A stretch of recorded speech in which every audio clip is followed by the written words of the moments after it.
there remains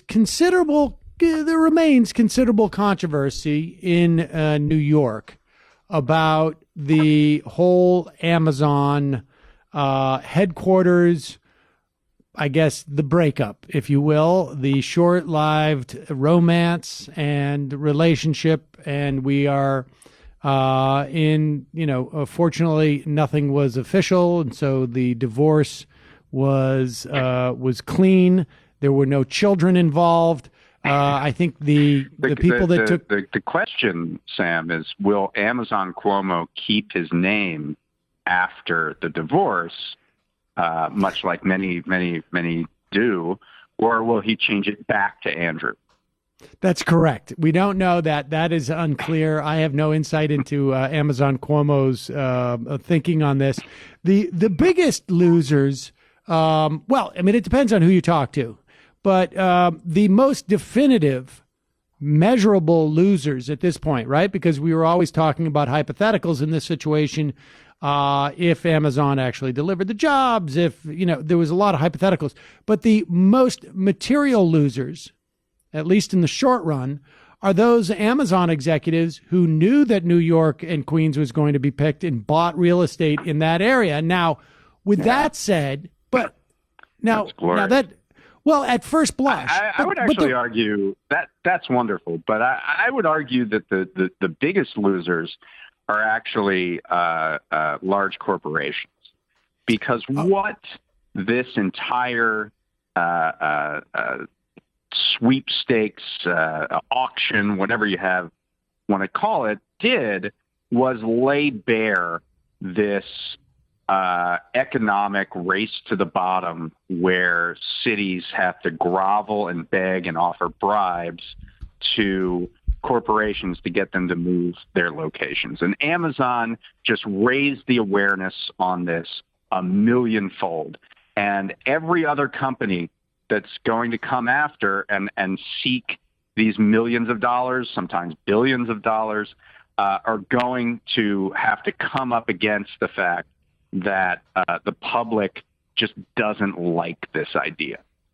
Yeah, and I want to talk about the struggle that's going on with Nashville, but staying on New York, I think that was part of the reason why this happened in New York in terms of it setting a precedent, because people, and we can get into some of the details here, but at the end of the day, regardless of whether you believe the claims that Amazon was going to create these jobs, regardless of whether you believe the claims that there would be a net positive in terms of economic activity for the city, the reality is that New York City, arguably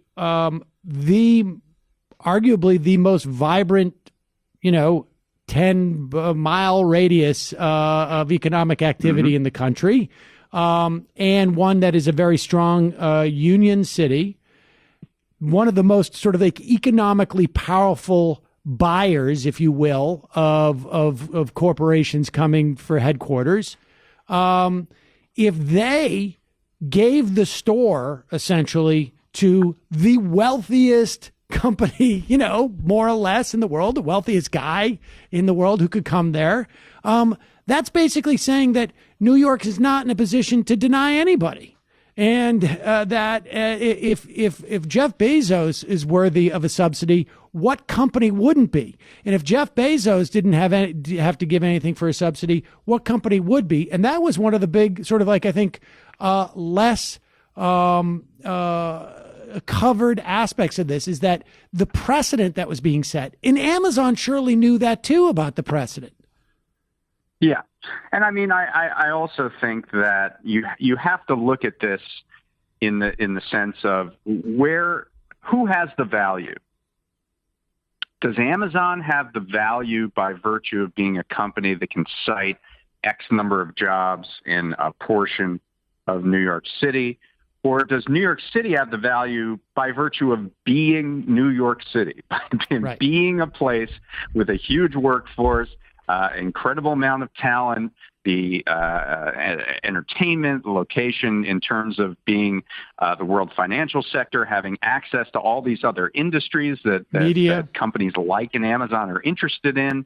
The value is in New York. The value is not in Amazon. And the idea that New York, with all of these factors in its favor, needs to pay for anything is really just ridiculous. And the idea, it's actually made plainly ridiculous by the fact that Amazon has 5,000 employees in New York City. They are not leaving. And in fact, Amazon said in its announcement that it would not cite HQ2 in New York, said that we will be expanding our operations in New York City and adding more people. So they get $0 for those additional workers, but they're doing it because they know they have to be in New York City. And that's the real point here. And I would add that despite the fact that I was being a little bit glib about those Amazon executives who went and bought real estate in Queens and Long Island City, in anticipation of Amazon moving there, when I say that they're losers, it's only insofar as like the rate, the pace of the increase of the value of that property. Because indicative of the strength of New York City is that there is no doubt in my mind that whatever they bought in terms of real estate in 5 years is going to be worth significantly more than anywhere else probably they could have bought in the United States. And it's just not going to be. Two reasons. Number one is what you just said, that Long Island City is a gentrifying area, and it's going to attract businesses because it's New York City, and that money will be put to use, and that those properties will be developed and cost out higher than when they were bought. And number two, Long Island City is a federal opportunity zone. And what that means is it's a giant tax dodge to buy properties and develop properties in Long Island City, the site where the Amazon location was going to be. This is a separate kind of boondoggle from the Trump tax cuts that created these federal opportunity zones and had seemingly no standards on where those would be put, including in gentrifying areas.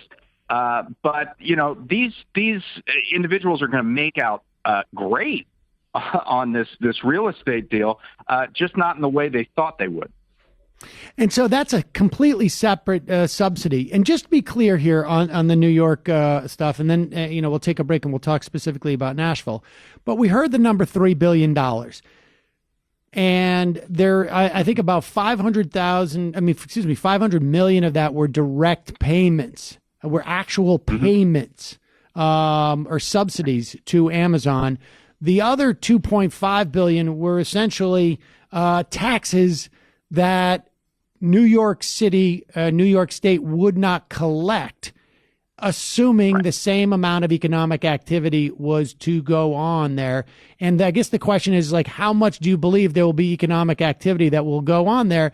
I think you got to believe there's going to be a lot. I mean, it's not like I think people. I agree with you, and I think people like Andrew Ross Sorkin are embarrassing themselves when they say that New York City lost $27 billion in tax revenue. The idea that there won't be 25,000 high-paying jobs, that New York is hard up for high-paying jobs in the corporate sector is ridiculous.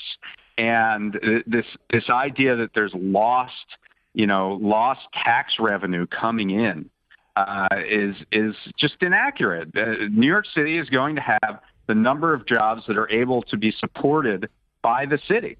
And it always has been that way, and it always will be that way. And New York is not, East Podunk, Ohio, where they need the town to come in and revitalize the city. It's New York City. Right. They're not going to have a problem filling that office space. New York is not Detroit, and it's also not, 1975 in New York. And so, all right, well, we got to take a break. Let's talk about Nashville, because Nashville gets a little bit closer to that sort of model where, hey, maybe Nashville doesn't have the same sort of like bargaining power as New York. And we will talk about that when we return. I'm Sam Seder. This is Ring of Fire Radio, talking to the great David Dayen.